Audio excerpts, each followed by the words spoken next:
welcome to GCSE Biology by SmartPath Tutoring. This one is on enzymes. Enzymes are catalysts produced by living things. Living things have thousands of different chemical reactions going on inside them all the time.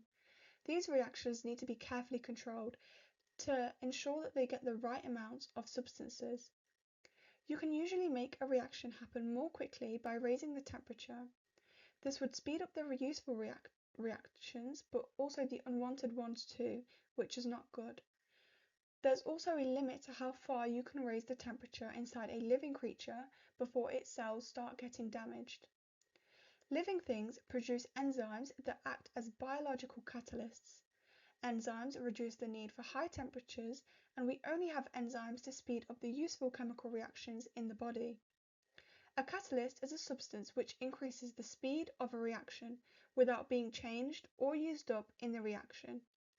Enzymes are all large proteins, and as we all know, all proteins are made up of chains of amino acids.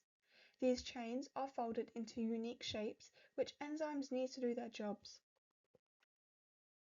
Enzymes have special shapes so that they can catalyze reactions. Chemical reactions usually involve things either being split apart or joined together. Every enzyme has an active site with a unique shape that fits onto the substrate involved in a reaction. Enzymes are really picky, so they usually only catalyze one specific reaction. This is because for the enzyme to work, the substrate has to fit into its active site. If the substrate doesn't match the enzyme's active site, then the reaction won't be catalyzed. This diagram shows the lock and key model of enzyme action. This is simpler than how enzymes actually work. In reality, the active site changes shape a little as a substrate binds to it to get a tighter fit. This is called the induced fit model of enzyme action. And you can see in the diagram the active site, how it's changed and how the products are formed. Enzymes need the right temperature and pH. Changing the temperature changes the rate of enzyme catalyzed reaction. Like with any reaction, a higher temperature increases the rate at first, but if it gets too hot, some of the bonds holding the enzyme together break. This changes the shape of the enzyme's active site, so the substrates won't fit anymore. The enzyme is said to be denatured at this point. All enzymes have an optimum temperature at which they work best at.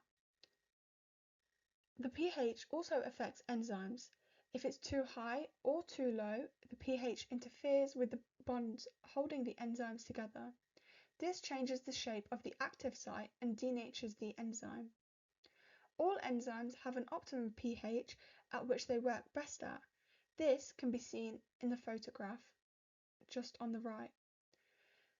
It's often neutral pH 7, but not always. For example, pepsin is an enzyme used to break down proteins in the stomach. It works best at pH 2, which means it's well suited to the acidic conditions there. That's the end of the video. I hope that you enjoyed. Don't forget to like and subscribe.